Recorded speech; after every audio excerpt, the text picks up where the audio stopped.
जो बिल्डिंग थी उसके बेसमेंट में जो है अवैध तरीके से खुदाई हो रही थी। खुदाई के नाते उसमें दरार पड़ गई। अब ऐसे में सवाल ये उठता है कि अभी कुछ दिनों पहले, कुछ महीनों पहले लखनऊ के अलाया अपार्टमेंट में भी ठीक इसी तरीके के तरह बेसमेंट में खुदाई की जा रही थी और इसी नाते से वहां बड़ा हादसा हो गया था और कई मौतें हो गई थी। या एलडीए के किन अधिकारियों के कारण जो है बेसमेंट की जो है परमिशन दी गई थी। राजधानी लखनऊ के नाका थाना क्षेत्र के आर्य नगर में बड़ा हादसा हो गया, जिसके बाद हड़कंप मच गया।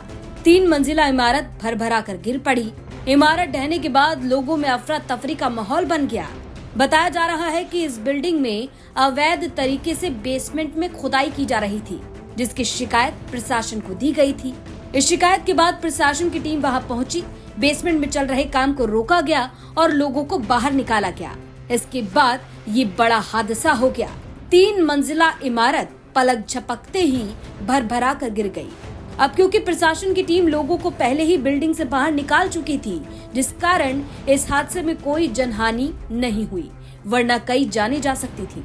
लेकिन इस हादसे के बाद कई तरह के सवाल खड़े हो गए। सवाल ये कि बिल्डिंग में अवैध काम कैसे किया जा रहा था, किसकी परमिशन से इस अवैध निर्माण को किया जा रहा था। वहीं कुछ महीने पहले लखनऊ के हजरतगंज के अलाया अपार्टमेंट में भी बेसमेंट में खुदाई के चलते बड़ा हादसा हुआ, जिसमें कई मौतें हो गई थी। जांच पड़ताल की गई, उसके बावजूद भी अब दोबारा वैसा ही हादसा कैसे हो सकता है, वैसी ही लापरवाही कैसे की जा सकती है, कैसे यहाँ पर बेसमेंट में खुदाई की जा रही थी, यानी सीधा सीधा प्रशासन पर कई सवाल खड़े हो गए। उत्तर प्रदेश की राजधानी लखनऊ के थाना नाका क्षेत्र स्थित आर नगर में उस समय हड़कंप मच गया जब 3 मंजिला इमारत ताश के पत्तों की तरह डढ़ा के गिर पड़ी। आप देख सकते हैं तस्वीरों में नगर निगम की टीम जो है जेसीबी यहाँ पर अपने भिजवाई हुई है ताकि जो मलबे को साफ किया जा सके। जो बिल्डिंग का जो मलबा है जो गिरा है सड़क पे, उसे जो है साफ किया जा सके, क्योंकि जो सड़क के बीचों बीच जो अवरोध उत्पन्न हुआ है उसे हटाया जा सके। मिली जानकारी के मुताबिक बताया जा रहा है कि जो बिल्डिंग थी उसके बेसमेंट में जो है अवैध तरीके से खुदाई हो रही थी। खुदाई के नाते उसमें दरार पड़ गई और इसी नाते जब आज सुबह हल्की बारिश हुई तो उस वजह से 3 मंजिला जो इमारत है वो ढह के गिर पड़ी।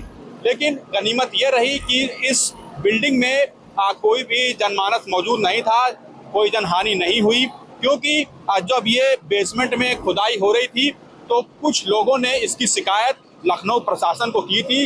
इसी नाते लखनऊ प्रशासन ने आज ही इस बिल्डिंग में जो लोग रह रहे थे उनको बाहर निकाला, जिसके चलते ये बड़ा हादसा होते टल गया। नहीं तो बड़ा हादसा हो सकता था, इसमें कई जाने जा सकती थी।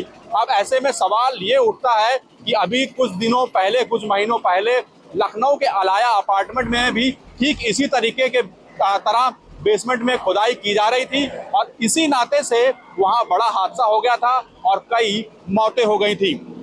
फिलहाल इस पूरे मामले में अभी और भी चीजें जो है सामने निकल के आएंगी कि आखिर बेसमेंट किस आधार पे बेसमेंट को जो है बनाया जा रहा था, खोदा जा रहा था, क्या एलडीए ने परमिशन दी थी, क्योंकि अमूमन जो घर होते हैं उसमें बेसमेंट की जो है परमिशन इजाजत नहीं दी जाती है। आखिर किस कारणों से, किस मिली भगत से या एलडीए के किन अधिकारियों के कारण जो है बेसमेंट की जो है परमिशन दी गई थी, अभी इन तमाम मुद्दों पे जो है तमाम चीजें जो है सामने आनी है। फिलहाल यहाँ पर आप देख सकते हैं कि मलबा हटाने के लिए नगर निगम ने जो है जेसीबी लगाई है और मलबा हटाया जा रहा है और इसमें जो है अभी तक कोई भी जनहानि नहीं हुई है। सत्यम मिश्रा, लखनऊ, यूपी तक।